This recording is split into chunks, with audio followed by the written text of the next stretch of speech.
Vamos a hacer un ejercicio. Les voy a pedir que respiren así hondo todos,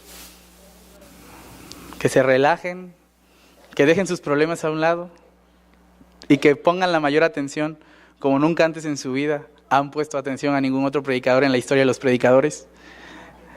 ¿Sí? ¿Están todos listos? Échale, mi Dave.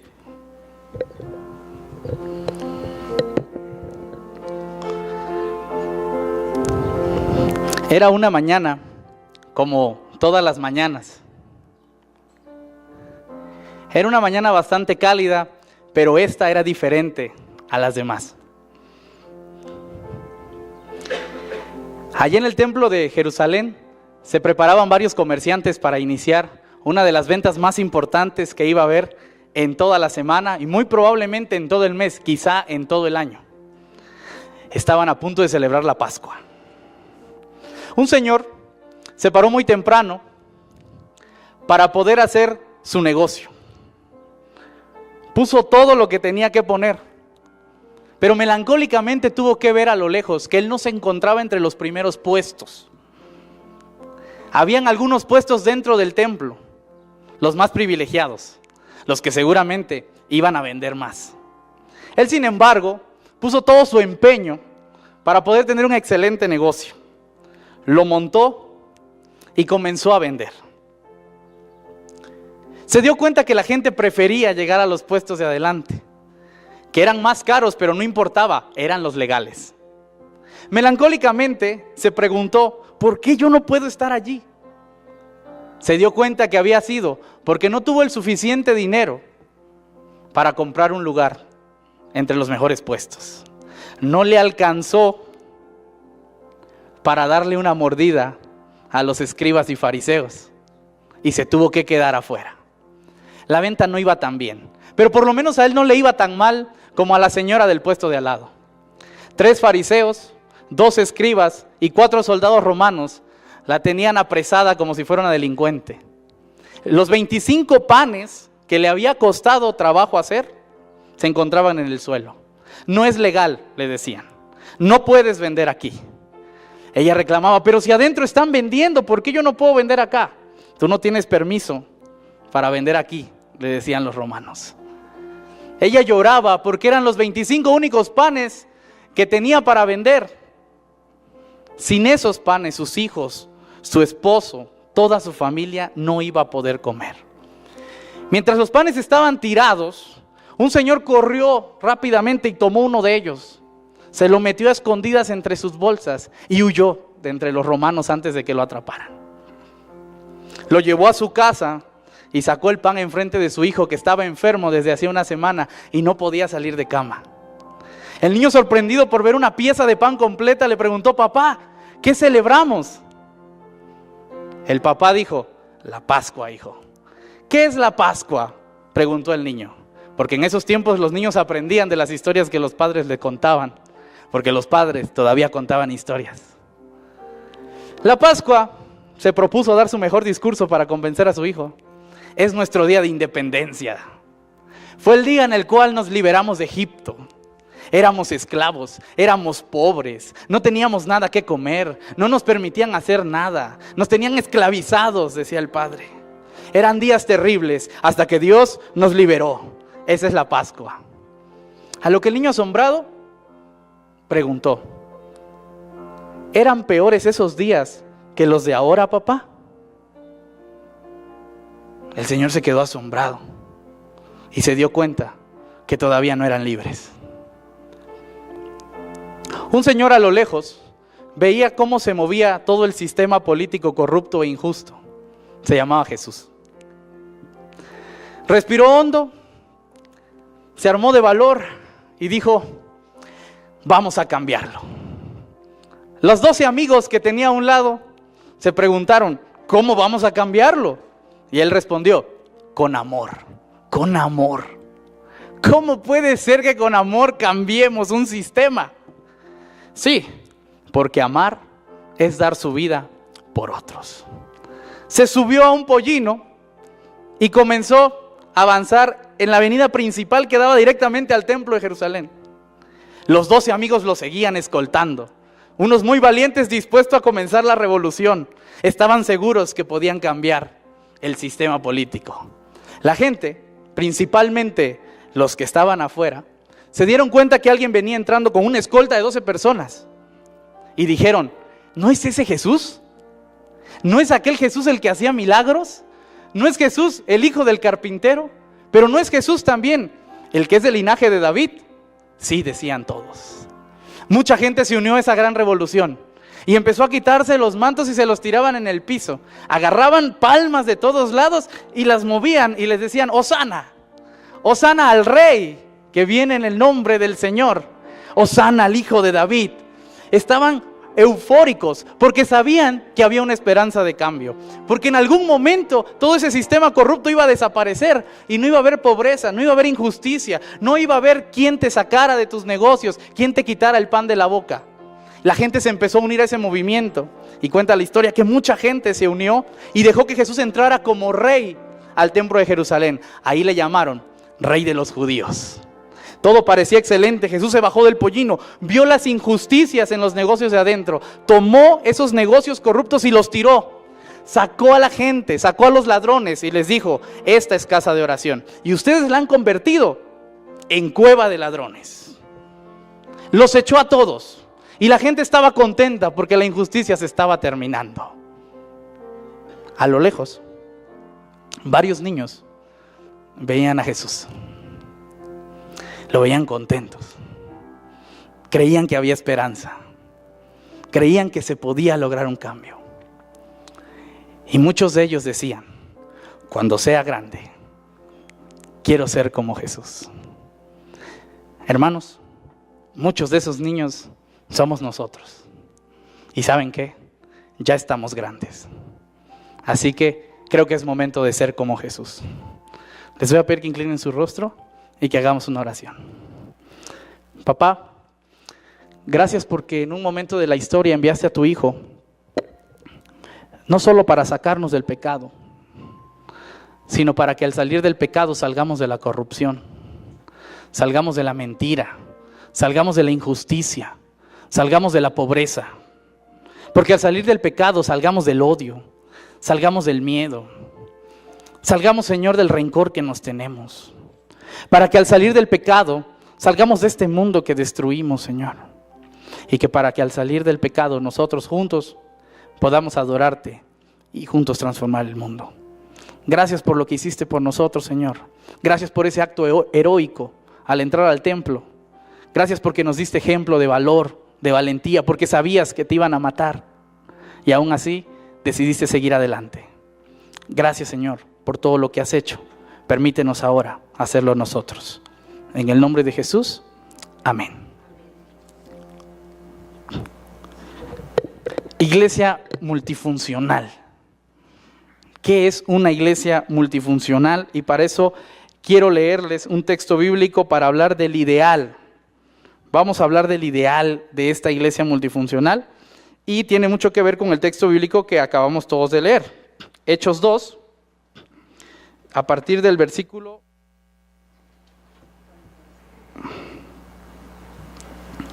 36. Voy a leer un pequeño fragmento y tomemos esto a manera de ideal. Como venimos viendo en todos los domingos que hemos tratado ahora, nos manejamos en 3 momentos: el ideal, la problemática y la solución.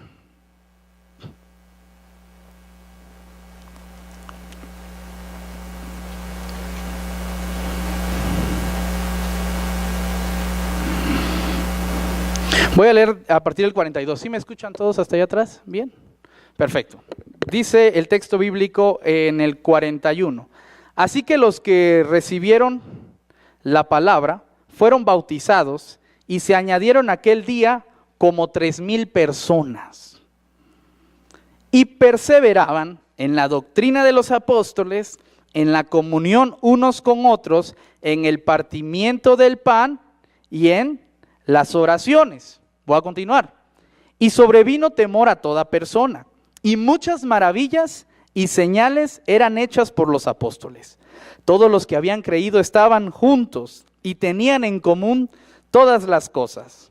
¿Qué eran todas estas cosas? Sigue el texto, dice, vendían sus propiedades y sus bienes y los repartían a todos según la necesidad de cada uno. Y perseverando unánimes cada día en el templo y partiendo el pan en las casas, comían juntos con alegría y sencillez de corazón, alabando a Dios y teniendo favor con todo el pueblo. Y el Señor añadía cada día a la iglesia a los que habían de ser salvos. El movimiento, hermanos, del cristianismo comienza con un acto heroico y revolucionario de Jesús. Jesús entra al templo y se proclama Hijo de Dios. La gente lo sigue, no está solo. Muchos están a favor de él. Sin embargo, muchos están en contra de él. ¿Quiénes son estos que están en contra de él? Pues aquellos a quienes les afecta un nuevo sistema. Los que no quieren que el sistema se mantenga. Los que están viviendo bonito ahorita. Que en ese tiempo eran los políticos, los religiosos, ¿sí?, y los comerciantes que tenían dinero. Todos ellos no querían que el sistema cambiara. Jesús, cuando entra al templo y tira el negocio de los comerciantes, está retando de cara a todos y les está diciendo: este sistema económico no puede seguir porque es injusto. Este sistema económico está avalado por la iglesia y eso es injusto. Y además este sistema económico está respaldado por el poder político y eso es injusto. El pueblo estaba con Jesús, el sistema no. Por eso querían matarlo. ¿Con qué idea la gente sigue a Jesús? Con la idea de un cambio, de una transformación. Eso era lo que la gente estaba buscando cuando siguió a Jesús. Por eso le decían: Rey, queremos que tú nos dirijas. Cuando el cristianismo inicia, este fue el ideal que se volvió realidad, el cambio. Por eso la gente partía el pan juntos, vendían sus bienes y ayudaban a otros, oraban juntos, cantaban juntos, se ayudaban mutuamente, porque si lo que quería era cambiar, iban a cambiar entre ellos. Este era el ideal, que una iglesia existiera para empezar el cambio con el cual había iniciado el movimiento cristiano. Ese fue el ideal, esa fue la intención y eso fue lo que la iglesia primitiva hizo. ¿En qué momento nos perdimos? Porque ¿quién de nosotros hoy vende sus bienes para dárselo al que lo necesita? ¿Quién de nosotros viene a la iglesia para ver a ver quién necesita algo y en qué lo puedo ayudar? ¿Quién de nosotros viene con esa intención? Decir, hoy voy a llegar a la iglesia porque hoy voy a aportar al cambio. ¿Quién llega con esa intención? ¿En qué momento nos perdimos? Si así comenzó el cristianismo. No es cristiano el que canta, el que adora. No es cristiano el que levita, ni el que tiene alas. No es cristiano el que se sabe toda la Biblia, ni todos los credos. Ni es cristiano el que tiene renombre ni prestigio. Es cristiano aquel que está buscando la transformación que Jesús inició cuando pisó este mundo. Ese es cristiano. Pregunta del millón: ¿cuántos cristianos hay? Iglesias, instituciones, deben de haber cientos, miles. ¿Cuántos cristianos hay? Porque malbaratar el concepto de cristiano es algo que todos hemos hecho. En este mundo consumista en donde vender algo barato y que todos lo compren nos sale bien, todos venden un sistema y todos venden una idea y ahora todos quieren ser cristianos. Bueno, ya no tanto. Pero ¿quién de verdad es cristiano? El que busca el cambio que Jesús inició en un principio. Ese es el ideal, ese fue el ideal de la iglesia primitiva. Por eso la iglesia primitiva se reunía a compartir el pan, a orar unos por otros, a vender sus bienes para ayudar a quien más lo necesitaba. Cuando logremos hacer eso, somos iglesia y entonces estaremos aportando al cambio. Ahora bien, no se preocupen, no tienen que vender sus bienes. Lo que quiero decirte es que ese era el método estratégico por el cual la iglesia primitiva creía que podía hacer un cambio. Ese era su método, no tenía otra idea. Ellos creían que ya se iban a ir, que Jesús iba a regresar pronto y que pues ya de nada servía tener un penthouse a la orilla de la playa. Ya no servía, si es que puede existir un penthouse a la orilla de la playa. Ya nadie creía que eso valía, entonces lo vendían. Hoy nosotros tenemos otra forma de pensar, ¿no? Hoy nosotros creemos muy probablemente que Jesús no venga en los próximos 2000 años, sencillamente porque ya se tardó 2000 antes en llegar. Sin embargo, podemos tener otros métodos estratégicos para los cuales aportar al cambio. ¿Cuáles son? ¿Dónde están? ¿Dónde dicen? Solo sé algo, en la Biblia no están. Están en sus corazones, en sus mentes, en todo lo que ustedes han aprendido a lo largo de la vida. El Espíritu ha obrado para que hoy ustedes tengan esas estrategias y métodos con los cuales la iglesia en el 2018 puede aportar para el cambio que Jesús inició cuando entró como rey en el templo. ¿Se te ocurre algo? ¿Tienes alguna idea de cómo podemos cambiar en el 2018 todo este mundo tan corrupto? Es el Espíritu que quiere que a través de ti y a través de la iglesia hagamos algo. Pero si ese era el ideal, ¿en qué momento nos perdimos? ¿No, pastor? Pero si tú dices que ese es el ideal, ¿cómo es posible que en 2000 años no nos hayamos dado cuenta de que ese era el ideal y que hayamos ido por otro lado? ¿Qué pasó? ¿Dónde nos quedamos? Bien, entonces vamos a pasar al segundo punto, la problemática. Ya hablamos del ideal, ¿queda más o menos claro cuál es el ideal? ¿Sí? ¿Cuál es el ideal? El cambio, ¿ok? El cambio, ahí está el ideal de la iglesia de Dios. ¿Dónde está el problema? Y ahora yo les voy a pedir que pongan mucha atención a esta parte, porque está un poquito compleja, pero es que esto no está en la Biblia. ¿Vean? El problema normalmente no está en la Biblia. El problema normalmente está en nosotros, ¿sí? Entonces voy a explicar un poco de nuestra historia y de nuestro contexto para entender a partir de dónde leemos la Biblia. Este es un ejemplo que yo siempre pongo. Si ustedes se ponen unos lentes rojos, se han puesto unos lentes con miquita roja, ¿de qué color ven las cosas? Pero si es verde, lo siguen viendo rojo, ¿a poco no? Aunque sea azul, morado, ustedes lo ven rojo. ¿Por qué? Porque tienen unos lentes con miquita roja. Si ustedes se ponen unos lentes con miquita verde, ¿de qué color ven todo? Verde. Y aunque la cosa sea amarilla o azul, la ven ahí en un tono verdoso. Eso es lo que pasa con nosotros. Cada uno de ustedes tiene contexto, historia, cultura, aprendizaje, con los cuales ustedes tienen ya lentes puestos.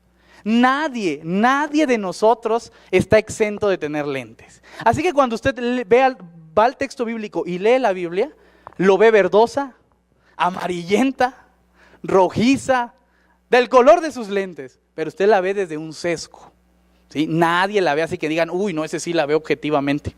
Nadie. Todos tenemos un trasfondo. Entonces lo importante es conocer cuál es nuestro trasfondo para saber en qué tonalidad estamos viendo. Yo les voy a contar cuál es el trasfondo que tenemos. El problema en este momento es educativo. Y el trasfondo del problema educativo está en los principios de la revolución industrial. Ahí empieza nuestro problema occidental, el de hoy. Antes hubieron muchos más, pero el de hoy empiezan en los problemas de la revolución industrial. ¿Qué pasa en la revolución industrial con el tema de educación? Vean bien lo que pasa. Hay dos principios muy importantes. Uno es el principio técnico y el otro se le llama teoría de la inteligencia. Esto viene a partir de la revolución industrial. Con la revolución industrial, vean bien, lo que necesitamos es mano de obra. No necesitamos gente que piense. Necesitamos gente que sepa utilizar las máquinas para que produzcan más. Y entonces viene una enseñanza técnica. ¿Qué es esta enseñanza técnica? Yo te enseño a producir y reproducir. ¿Sí? Si yo tengo una maquiladora, te enseño cómo funciona y te enseño cómo la vas a hacer. Así funciona la enseñanza técnica. Si hoy ustedes ven algo de este modelo, tiene que ver con los principios educativos de la revolución industrial. Yo te enseño cómo hacerlo y cómo reproducirlo. En la iglesia, por ejemplo, esto se puede resumir en algunos conceptos. Por ejemplo, confesiones de fe. Yo te enseño qué creer y cómo enseñarlo. Por ejemplo, credos. Yo te enseño qué creer y cómo enseñarlo. Reglamentos. Yo te enseño qué creer y cómo ponerlos en práctica. Y empezamos a tener los famosos manuales. ¿Qué es un manual? Algo que te dice exactamente qué hacer y cómo hacerlo. Y empezamos a tener los grandes libros de dogmática y teología sistemática y esas cosas que te dicen qué creer. Oiga, pastor, pero es que yo tengo una duda. No, es que ahí está, créelo. Y ahí tenemos la confesión de Juan Calvino, las 95 tesis de Martín Lutero, los credos, confesiones de fe, que ya te dan las respuestas. Tú no tienes que pensar, tú nada más repite lo que ahí dice. Esto es una consecuencia de la educación que es consecuencia de un pensamiento de la revolución industrial llamado un pensamiento técnico.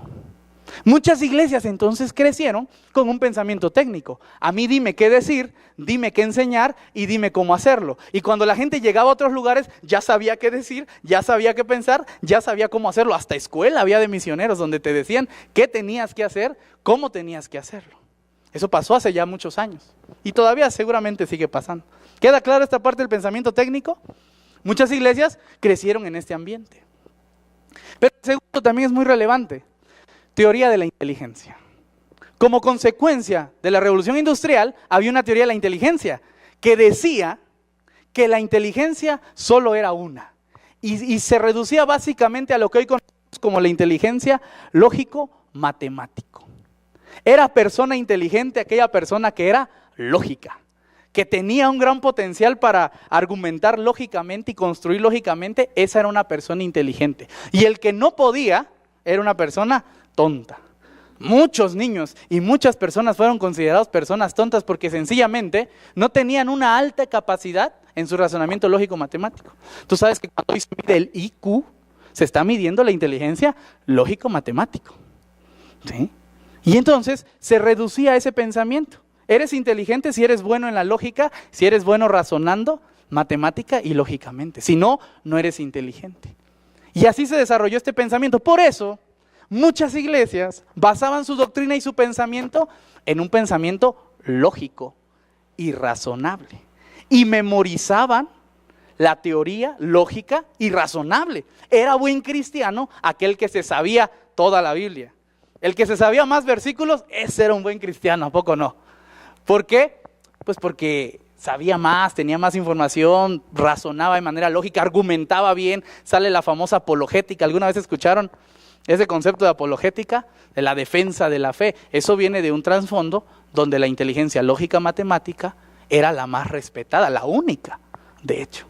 Muchas iglesias entonces crecieron con un pensamiento técnico y con un pensamiento lógico matemático, en donde la gente no tenía más remedio que obedecer el sistema, mantenerse en el sistema y tratar de competir con el que sí podía aprenderse más versículos, razonar más, argumentar más. Ese es el contexto en donde crecieron nuestras iglesias, ¿sí? Y la consecuencia, pues son muchas iglesias que no saben por qué creen cosas, pero pues las creen porque está en el manual, ¿sí? La consecuencia es que hay mucha gente que no puede criticar, que no puede pensar, pues porque no se les permitió nunca. Y hasta el día de hoy, cuando yo les leo un texto bíblico, hasta hay gente que tiene miedo de cuestionar, ¿sí? Cuando el pastor predica, hay gente que tiene miedo de cuestionar. Ya, no sé, que estoy ofendiendo a Dios. No, hermano, no me estoy ofendiendo. Yo me equivoco un montón, ¿sí? Hay gente que tiene miedo de criticar. ¿Por qué? Hemos sido educados en un sistema. ¿Queda claro este pensamiento a partir de la revolución industrial? La inteligencia entonces, la teoría de la inteligencia y el pensamiento técnico. Eso es nuestro contexto, son nuestros lentes que tenemos puestos y por eso leemos la Biblia así. En el siglo XIX esto hubiera sido magnífico. Hermanos, si ustedes hubieran vivido en el siglo XIX y hubieran hecho estos sistemas, ustedes hubieran sido lo más valioso del universo. Pero desgraciadamente ya no estamos en el siglo XIX, ya estamos en el siglo XXI y han pasado algunas cositas en todo este gran tiempo. Cosas como, por ejemplo, que Howard Gardner en 1983 va a descubrir, o más bien va a proponer un nuevo sistema de inteligencias que se llama teoría de inteligencias múltiples. ¿Habían escuchado esto? Esto es buenísimo. Teoría de inteligencias múltiples es la propuesta de Howard porque él está diciendo que el sistema anterior ya no es eficiente y que mucha gente se está quedando rezagada porque las quieren meter a todos en un mismo sistema. ¿Cuáles son estas inteligencias? Se las voy a decir así rapidísimo porque no pienso dar una conferencia de estas inteligencias, nada más es para entender el problema. La lingüística, la capacidad de desarrollar el habla, de dialogar, de hablar, de expresarse. Es una persona que habla muy bien, los poetas, por ejemplo, ¿no? Los oradores, los políticos. Uno que otro pastor, no todos, ni todos los políticos. Pero esa capacidad de desarrollar el lenguaje, de comunicar algo, es un modo de inteligencia, que no es ni lógica, ni es matemática, pero es inteligencia. No todos tienen la misma capacidad de desarrollar su lenguaje.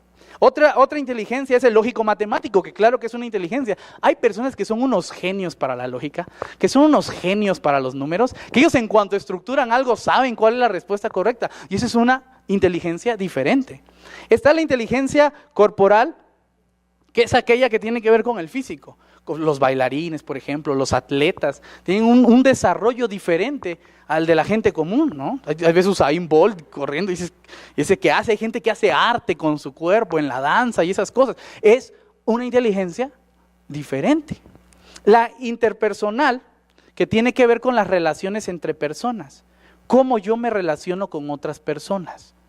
¿Qué capacidad tengo yo para empezar a hablar con otro y luego con otro y llevarme bien y entablar un diálogo y saludarnos y todo? Eso no es algo que todos puedan hacer. Y es que tú podrías ser muy inteligente, lógico y matemáticamente hablando, pero en tus relaciones interpersonales quizá no eres tan bueno, ¿sí? Y entonces muy probablemente nunca vas a ser jefe de ningún trabajo. Vas a ser el empleado excelente que va a cumplir con todo lo que se puede hacer, pero pues no te sabes desarrollar.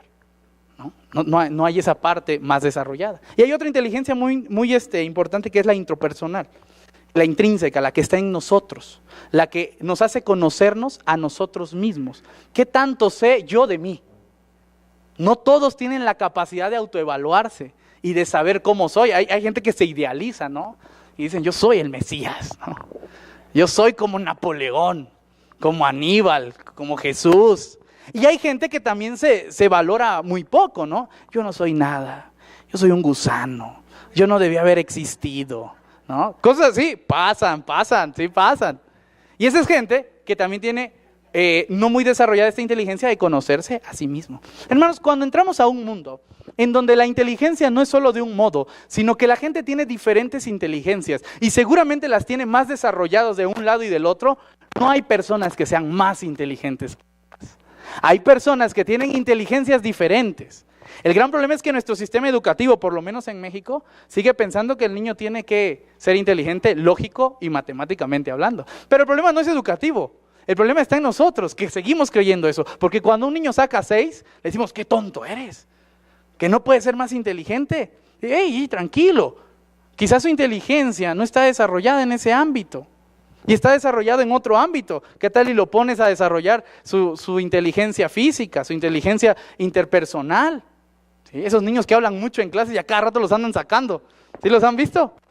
Esos han de ser intrapersonalmente muy inteligentes. ¿Sí? Lógico, matemático quizá no tanto. Nuestro sistema educativo lo que hace es rezagar a niños que tienen inteligencias diferentes. Y los tratan como si fueran tontos, pero no lo son. Los tontos somos nosotros por no entender que son inteligentes desde otra perspectiva. ¿Sí? Eso es lo que está pasando. Pero ya hablamos del sistema educativo, de los padres de familia. ¿Y la iglesia qué? Pues es que la iglesia también tiene serios problemas. Porque la iglesia sigue creyendo que es buen cristiano el que lógico y matemáticamente lo es. El que se sabe más versículos, el que aprende más historias, el que razona mejor, el que argumenta, el que tiene su doctrina sólida. Ese es un buen cristiano.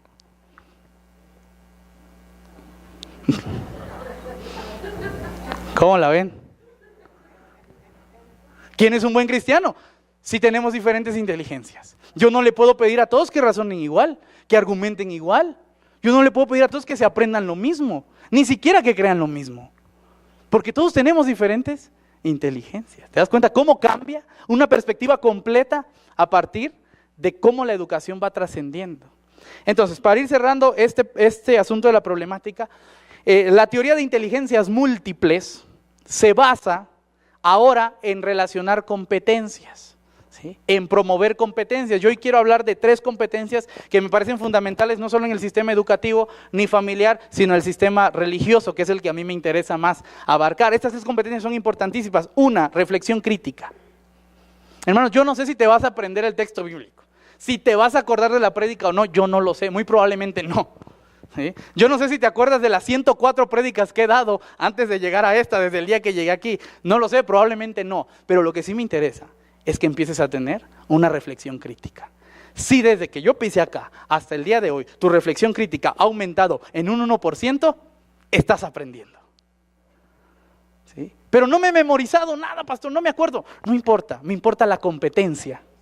Porque yo entiendo que no todos aprendemos de manera lógica matemática, pero todos sí podemos entrar en una competencia.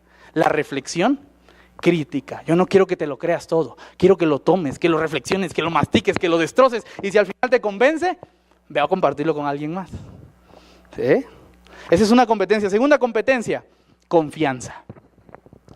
Los mejores países a nivel mundial basan mucho de sus sistemas en la confianza. En México no. ¿Qué probabilidades hay de que usted, hermano, deje su bolsa con efectivo recién sacado del banco aquí en la puerta de la iglesia y que cuando salga la encuentre? Del 1 al 100, ¿qué probabilidades creen que hay? 0% de confianza. ¿Te das cuenta qué tan mal está nuestro país? 0% de confianza. Eso es terrible. Porque es una competencia que tenemos que desarrollar para caminar juntos. ¿Cómo voy a instaurar reinos si nadie confía en mí? Hermano, si tienes 0% de confianza, ¿cómo vas a confiar en mí para dirigir un movimiento?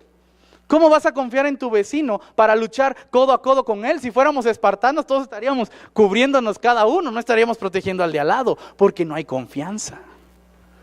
Un buen sistema se tiene que basar en esta competencia, que es la confianza. Si desde el momento en el que tú llegaste acá y hasta el día de hoy, tu confianza, tu esperanza en que las cosas pueden cambiar ha aumentado por lo menos un 1%, estás aprendiendo.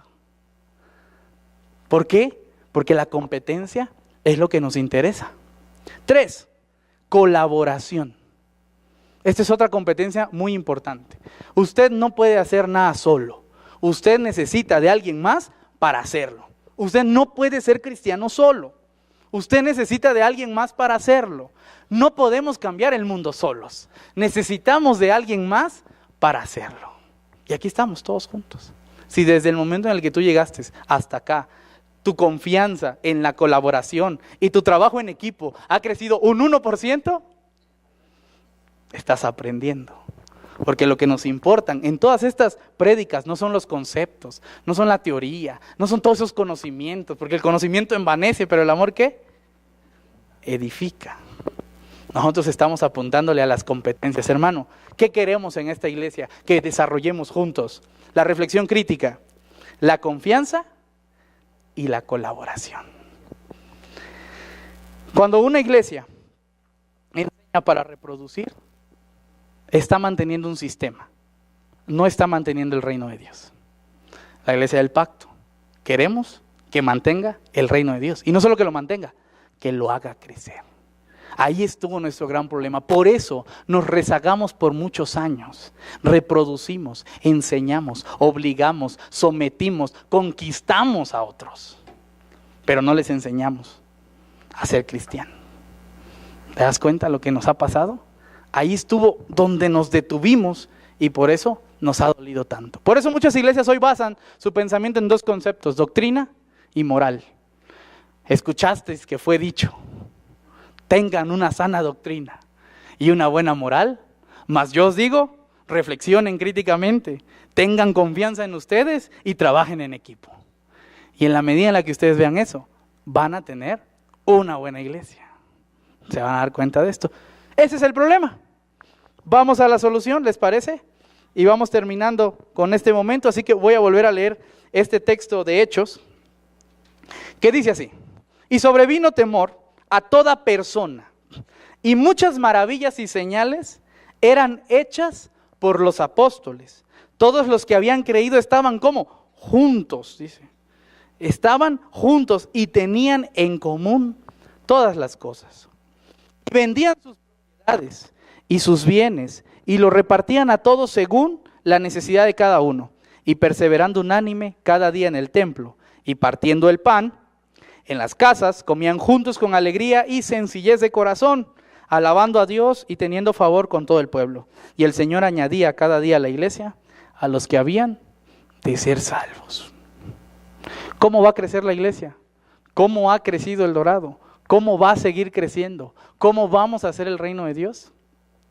Viviendo la diversidad de la práctica de la iglesia. Una iglesia no se puede fundamentar en una sola cosa, en un solo hecho. en una sola tendencia. ¿Por qué? Porque habemos cientos de personas que pensamos y creemos diferentes. Un proyecto cultural, un proyecto que tenga que ver con la música, un proyecto que tenga que ver con las ciencias, con la tecnología, con la política, con la economía, con la ecología, con la medicina, con la educación, eso es iglesia. Un proyecto que solo tenga que ver con la espiritualidad, con la moral y con la doctrina, es un sistema técnico que ya no aporta, nos limita a crecer. Porque yo estoy seguro que todos ahí, todos ustedes tienen inteligencia bastante, con mucho potencial, listo para sacarlo adelante. ¿Qué necesitan? Una oportunidad. Una oportunidad. ¿Sí? ¿Y saben qué? Ahí está la oportunidad. La iglesia del pacto les está dando la oportunidad. Si la iglesia del pacto sigue igual después de que ustedes tengan la oportunidad, no es culpa de la iglesia del pacto, ni es culpa del sistema. Es culpa de aquellos que teniendo la oportunidad, la inteligencia y la diversidad, no quisieron aportar algo diferente. ¿Sí? El futuro, hermanos, lo tenemos nosotros. Y podemos hacer que nuestros hijos tengan una mejor iglesia, un mejor mundo, un mejor lugar.